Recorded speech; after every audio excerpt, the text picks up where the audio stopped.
Sraith Pictiúr iver a cúig jig, Filleann an phone.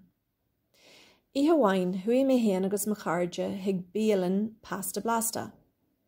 Bhí an freastalí jas cardúil. Bhí tabla ré aige in aca leis an inniuog. Déag mo dear an bhí a chláir chun bélia fiocu. Bhí ocras an dóan oring.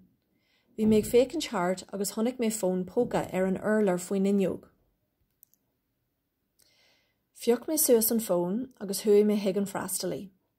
Bhíní mé leis go bhfuair mé an phone an urlar agus nach rois agam cé leis é. Díth muid an bélia agus bhí sé go blasta. Hatan an pizza go mórlinn. Nuair a bhí muid créicní a gíthe, rí fear isteach ag glóraga ón. Thug an freastalí an phone dó, agus dúirt sé leis gur thug misis isteach é. Bhí an fear aonta go deosásta.